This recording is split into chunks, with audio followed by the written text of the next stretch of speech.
मधुर नाम में एक बार फिर से आप सबका स्वागत है। और हम पवित्र आत्मा के वरदानों के बारे में एक एक करके धीमे धीमे आगे बढ़ते जा रहे हैं, देखते जा रहे हैं। और हम चाहते हैं कि कलीसिया में जो है पवित्र आत्मा के वरदान सब लोगों में आए, सब ओवरफिल हों, पवित्र आत्मा से उमड़ने पाए कि उनका कटोरा भरने पाए और वे कह सकें कि मैं संसार के लिए, शरीर के लिए और शैतान के लिए मर चुका, अब जो आगे जिंदा हूं वो मसीह के लिए जिंदा हूं।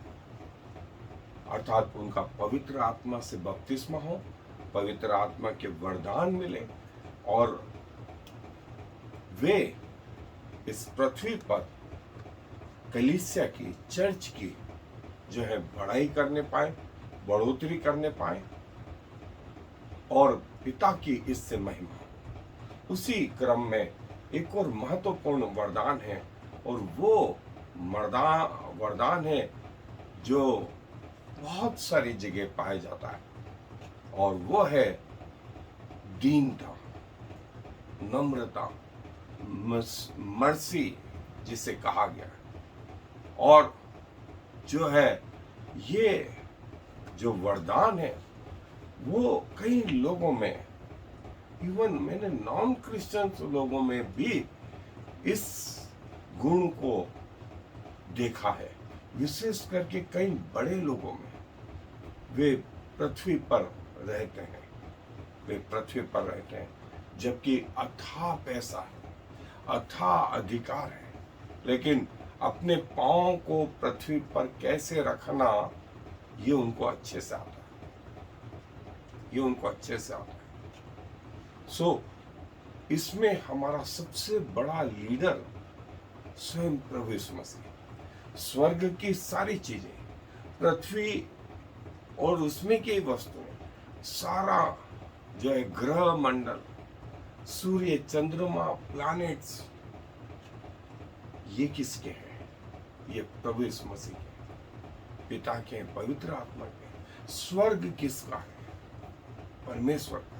लेकिन इसके बावजूद वो पृथ्वी पर आ गया, सब कुछ छोड़ करके पृथ्वी पे आ गया। पृथ्वी पर भी आ गया प्रभु तो एक बड़े महल में आता, सारे लोग उसको जान जाते हैं और वो अपना अधिकार जलाता। लेकिन बजाय उसके इसके बिल्कुल विपरीत, एक बढ़ई के घर में भाग रहे हैं, बैतलहम भाग रही है, उसकी माता उसको गर्भ में लेकर के। बैतलहम के हर दरवाजे बंद हो गए, गौशाला में जगह मिली, वहां जानवरों के बीच में पैदा हुआ, जिंदगी भर अभावों में रहा। बाइबल बोलती है ना कि वो हमारे लिए कंगाल बना कि हम धनी हो जाए, क्योंकि वो खुद इतना धनी था। हम अच्छे दिखे उसने कोड़ों के मार से, लोगों ने उसके चेहरे को बिगाड़ दिया, लोगों ने उसके पीठ पे हल खींच दी, इतने कोड़े मारे कि 2.5 से 3 लीटर उसका खून बह गया। किसके लिए किया? हम लोगों के लिए किया। और फिर हमारे लिए एक आदर्श दे गया कि जैसा मैं दीन हूं वैसे तुम भी दीन बनो, नम्र और दीन बनो। इसलिए पहाड़ी उपदेश में मत्ती रचित सुसमाचार के उस 5वें अध्याय के 7वीं आयत में प्रभु ने कहा, धन्य है वे जो दीन है। मैं आपके लिए वो आयत पढ़ देता हूं। धन्य है वे, 7वीं आयत, धन्य है वे जो दयावंत है, क्योंकि उन पर दया की जाएगी, क्योंकि उन पर दया की जाएगी। हमारा प्रभु इतना दयावंत, जब लोग गिरे, लोगों ने छोड़ दिया, फिर भी उसने, वो रोया, बुरा लगा उसको, लेकिन उसने उन्हें भगा नहीं दिया। जब वे वापस आए उसने फिर से उन्हें ग्रहण कर लिया और आज तक ये स्थिति बनी हुई है। यदि हम उससे दूर भी चले जाते हैं, वो हमसे आशा रखता है कि हम शायद वापस आ जाएंगे और वो हमें अपने गले लगाएगा। प्रभु के इस गुण को, पवित्र आत्मा के इस गुण को, पिता के इस गुण को कलीसिया में पवित्र आत्मा ने इसलिए दिया कि लोग कलीसिया की बढ़ाई करें, कलीसिया की उन्नति हो और पिता की बढ़ाई हो। सो आए मेरे साथ अध्ययन पे चले। सो ये दयावंत, जो दयावंत हैं उन पर दया की जाएगी, ये प्रभु की प्रतिज्ञा है, प्रभु की प्रतिज्ञा है। और ये जो है बिल्कुल वैसे ही जैसे किसी की सहायता करना, और प्रभु चाहता है कि उसके लोगों में ये गुण पाए जाए, ये गुण पाए जाए, कलीसिया में विस्तार हो, कलीसिया में आत्माएं जीती जाए, और जो है उन लोगों का ख्याल रखा जाए जिनको दया की जरूरत है। और जैसा उत्पत्ति की पुस्तक 20वां अध्याय 1 से 18 में कहा है, प्रभु ने अबीमेलेक से कहा, मैं जानता हूं, मैं जानता हूं कि तूने अपनी भली मनसा से सारों को अपने यहां रख तो लिया, लेकिन मैंने तुझे पाप करने से रोक रखा, मैंने तुझे पाप करने से रोक रखा कि तू मेरे विरुद्ध पाप न करे, तू मेरे विरुद्ध पाप न करे। ये प्रभु की दया थी, अबीमेलेक का गुण नहीं था, लेकिन प्रभु ने दया करी।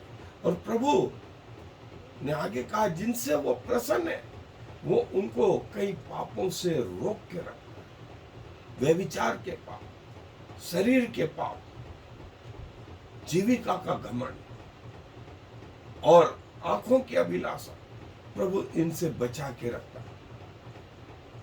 और यदि इसका ज्ञान भी नहीं हो तो भी कोई बात नहीं, तो भी प्रभु आपके प्रति विश्वास योग्य बना रहता है। और जब हम अनाज्ञाकारी होते हैं, सो तब भी प्रभु जो है अपने लोगों के प्रति फेथफुल होता है। जकरिया की पुस्तक में लिखा है, यहोशू के जो कपड़े थे वो मैले चिथड़ों के समान थे, लेकिन प्रभु ने कहा कि देख, मैं तेरे इन पापों को, जो ये चिथड़े कपड़े उसका प्रतीक है, उनको दूर कर देता और तुझे नए वस्त्र पहना देता, तुझे नए वस्त्र पहना देता। और प्रभु की दया जो है वो हमारे कामों के कारण नहीं, हमारे कामों के कारण नहीं, ये प्रभु के प्रेम के कारण है। लूका रचित सुसमाचार 18वां अध्याय 9 से 14 आयत में लिखा है, वो दो लोग प्रभु यीशु मसीह ने कहा प्रार्थना करने का। एक ने कहा कि प्रभु मैं तो सब धर्मी हूं, मैं तेरे वचन के अनुसार दशमांश देता हूं, उपवास रखता हूं, प्रार्थना करता हूं, लोगों को दान देता हूं। लेकिन दूसरे ने कहा, अपनी छाती पीटी, दूर ही खड़ा रहा, अपने आप को इस योग्य भी न समझा कि मंदिर में घुसे, दूर खड़ा रह करके अपनी छाती पीट के कहा, प्रभु मुझ पापी पे दया कर। प्रभु ने उसकी सुनी जो दूर खड़ा हुआ था। और घमंड जो है हमें प्रभु की दया से दूर रखता है कई बातों, इसलिए अपने आप में धर्मी होना खतरनाक है। और यदि हमको इस बात का घमंड है कि हमारे पास पैसा है, तो मैं बताऊं दुनिया में बहुत पैसे वाले, यदि आपको घमंड है कि मैं ज्ञानवान हूं, तो आपसे कहीं ज्यादा ज्ञानवान लोग हैं। आपको लगता है कि मेरे बराबर प्रॉपर्टी किसी के पास नहीं, आप गलत फहमी में, आपसे ज्यादा प्रॉपर्टी, आपसे ज्यादा गोल्ड, आपसे ज्यादा लैंड इस दुनिया में कई लोगों के पास, आपके पास ऐसा कुछ भी नहीं जो दुनिया में एकलौता हो।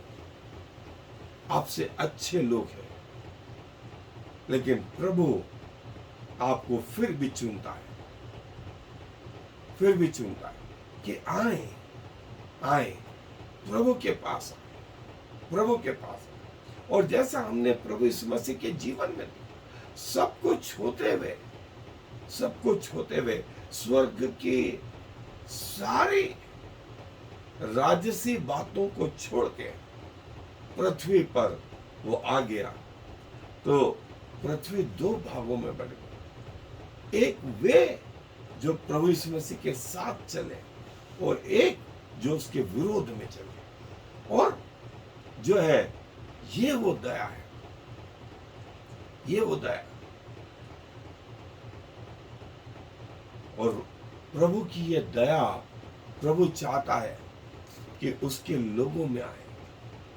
सब कुछ होते हुए भी वे अपने आप को कुछ न समझे, वे कुछ न समझे। और दया का सोर्स है कौन?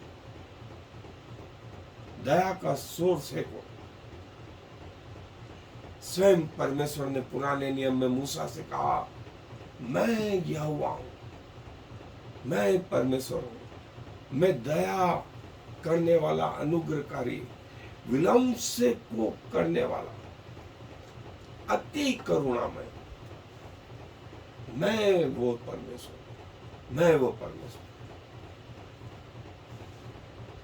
परमेश्वर की दया इतनी महान है। जब हम अपने पापों के कारण मर गए थे, तब प्रभु ने, प्रभु यीशु मसीह में हमें आशा दी, आशा दी। प्रभु हमारा हर दया का सोर्स है। इसीलिए हियाव के साथ उसके सिंहासन पर आए, सिंहासन के पास चले, क्योंकि परमेश्वर की दया जो है वो इस संसार से बढ़ करके, परमेश्वर उन लोगों पर अपनी दया दिखाता है जो खुद दूसरों पर अपनी दया दिखाता है। और प्रभु ने मत्ती रचित सुसमाचार में कहा भी, धन्य है वे जो दयामंद है। और परमेश्वर की दया जो है एक पीढ़ी से दूसरी पीढ़ी तक जो उसका भय मानते हैं, जो है वो ट्रांसमिट होती है। और क्यों परमेश्वर हमें अपनी दया दिखाना चाहते हैं? क्योंकि वो चाहते हैं कि हम उसके सामने उपस्थित रहें, क्योंकि वो हमसे प्रेम रखते हैं। दुनिया में कोई आपसे प्रेम रखे या ना रखे, लिखा है दूध पिलाती माँ भी अपने बच्चे को छोड़ जाए तो छोड़ जाए, लेकिन मैं तुम्हें नहीं छोड़ूंगा, न तुम्हें त्यागूंगा। इतना प्रेमी परमेश्वर इसीलिए हम पर दया दिखाता है, क्योंकि आप और मैं उसकी रचना है, उसकी रचना है। और क्यों परमेश्वर हमसे दया की अपेक्षा करता? क्योंकि ये परमेश्वर का गुण है, ये परमेश्वर का गुण है। और परमेश्वर जो है हम पर दया करता है। और जैसा लिखा है, उसकी दया पीढ़ी से पीढ़ी तक बनी रहती है, पीढ़ी से पीढ़ी तक बनी रहती। और हम कैसे परमेश्वर की दया बता सकते हैं? सो न सिर्फ एक पहलू में, वरन अन्य पहलुओं में जो है हम परमेश्वर की दया अपने बोलने से, अपने व्यवहार से, अपने चलने फिरने, उठने बैठने से, अपने दैनिक क्रियाओं से अपने जीवन जीने के ढंग से परमेश्वर की दया को प्रकट कर सकते हैं। और परमेश्वर उन पर जो कष्ट सहते हैं परमेश्वर के कारण, उन पर अपनी दया दिखाता है।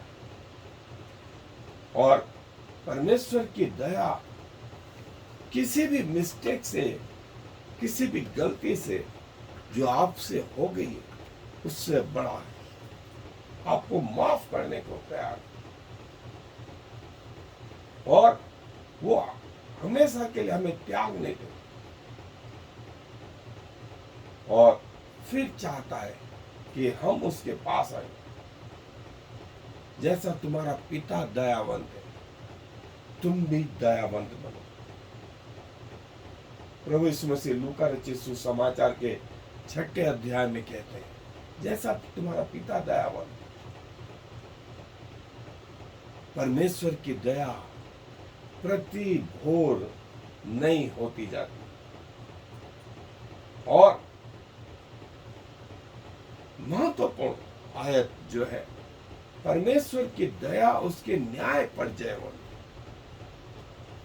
परमेश्वर की दया उसके न्याय पर जयवंत है।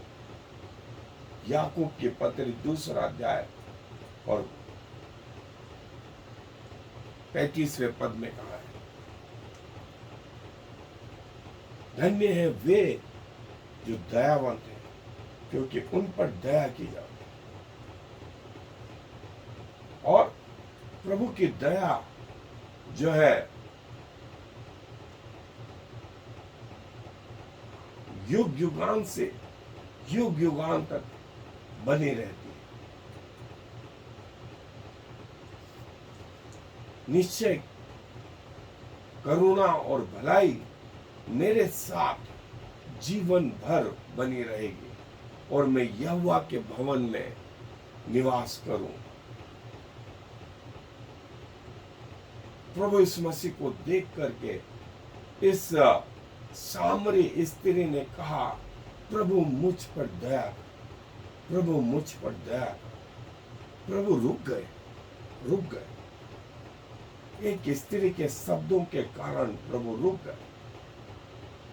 प्रभु की दया प्रतिदिन नहीं होती जाती और प्रभु की दया उसके न्याय पर जो है जयवंत होती है। इस आयत को कई लोगों ने इस रीति से भी मिसयूज करा, गलत उपयोग करा कि यदि हम गलती भी करते रहे तो भी परमेश्वर हमें क्षमा करेगा, क्योंकि वो दयावंत है और उसकी दया न्याय पर जयवंत होती है। प्रभु जो है हमें सिखाता है कि हम पाप न करें। और ये मूसा के उस तंबू में जो महापवित्र स्थान था वो मर्सी सीट कहलाती। ये जो ढक्कन है, ये मूसा के तंबू में महापवित्र स्थान में आर्क ऑफ कवनेंट, और इसका जो कवर है ये मर्सी सीट, और इस पे ये 2 करूब और इनके बीच में यहां परमेश्वर का उजाला, दयावंत सीट। प्रभु जो दया करता है, मर्सी सीट, हम यहां तक जा सकते। और प्रभु यीशु मसीह के कारण वो पर्दा जब फट गया तो हम परमेश्वर पिता से अब सीधे मिल सकते। ये वो मर्सी सीट, ये वो मर्सी सीट। उस ढक्कन को मर्सी सीट कहा जाता था। और प्रभु का उजाला जो है यहां से लगातार चमकता रहता, जिसमें कोई ऑयल नहीं, जिसमें कोई इलेक्ट्रिसिटी नहीं, वो ऊर्जा अपने आप यहां से निकलती रहती। और इसके अंदर ये मूसा की 2 पटियाएं, हारून की लकड़ी, और ये इस मर्तबान में, इस बर्तन में जो है मन्ना भरा हुआ था। ये 3 चीज थी।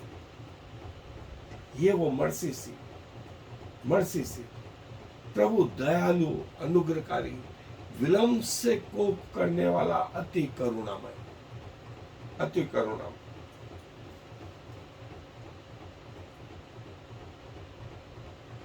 कभी भी ये न सोचें कि परमेश्वर जो है आपके आंसुओं को नहीं देख। कभी भी ये न सोचें कि परमेश्वर आपकी प्रार्थनाओं को नहीं सुनता। कभी भी ये न सोचें कि वो चुपचाप रहता है मेरे कष्टों में, मेरे दुखों में। वो आपके हृदय को जानता है। और देखें, ये मर्सी सीट जो पुराने नियम में थी, वो प्रभु यीशु मसीह में चेंज हो गई। आज हम ये सकनिया ग्लोरी प्रभु यीशु मसीह में देख, ये वो मर्सी सीट जिसको साधारण आदमी देख ले, या याजक भी बिना पवित्रता के देख ले तो वहीं मर जाता। सो प्रभु की दया हमें ये काम सिखाती है।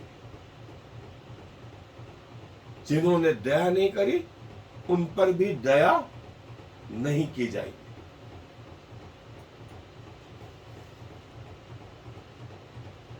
उसकी दया पीढ़ी से पीढ़ी तक बनी रहती है। सो प्रभु की दया जो है हमें पश्चाताप सिखाती है।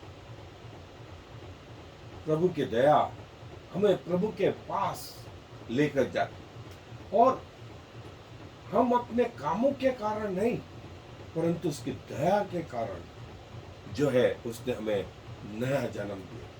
सो प्रभु के सामने कोई घमंड नहीं कर सकता कि मैं प्रभु धर्मी हूं, बाकी सब बेकार है। नहीं, प्रभु बोलते हैं कि जो मन के दीन है उन पर दया की जाएगी। प्रभु का ज्ञान रखना जो है उन बलिदानों से श्रेष्ठ है। 1000 बार हम गिरे हैं, लेकिन हजारों बार जो है प्रभु ने हमको खड़ा कर दिया। और ये मर्सी या दया से संबंधित 50 जो है रेफरेंसेस, और प्रभु जो है इन स्वर्गदूतों पर जो गिर गए, जो शैतान के चालों में आ गए, प्रभु इन पर भी दया करना चाहते, लेकिन इन्होंने भी प्रभु का इनकार किया। और प्रभु की दया पूरे बाइबल में हम पाते हैं, न सिर्फ पुराने नियम में लेकिन नए नियम में। सो आए प्रभु के चरणों में चले, दुआ धन्यवाद देते हैं आपकी दया के लिए जो हमारे जीवन से बढ़ गए। और प्रभु आपका दयावंत होना ही आपके प्रेम का परिणाम है। पिताजी, आप हमसे प्रेम करते हैं, इसलिए हम पर दया करते हैं। और न्याय के अंतर्गत जब हम आते हैं प्रभु, कई बार हमसे इतनी गलतियां हुई कि हमें सीधा जो है अनंत दंड की नरक की आग में जाना था, लेकिन आपने दया करी और प्रभु आपने हमें अपने बाहों में लिया जब हम आपके पास आए। सो प्रभु क्या कहें, इस दया को आप चाहते हैं कि आपकी कलीसिया में कई लोगों में ये दया आए और आपके लोगों के द्वारा आपके नाम की महिमा हो, आपका यह गुण कलीसिया के लोगों में प्रकट हो। सो प्रभु जो इस क्षेत्र के लिए अपने आप को तैयार करते हैं, आप उनके साथ होइए पिताजी, और हम सब मिलकर के आपके नाम को ऊंचा उठाने वाले हो सके, क्योंकि इस विनती को प्रभु यीशु मसीह के नाम से मांग लेते हैं। आमीन। Shema Yisrael Yahweh Eloheinu, Yahweh Echad. Hear, O Israel, the Lord is our God, the Lord alone.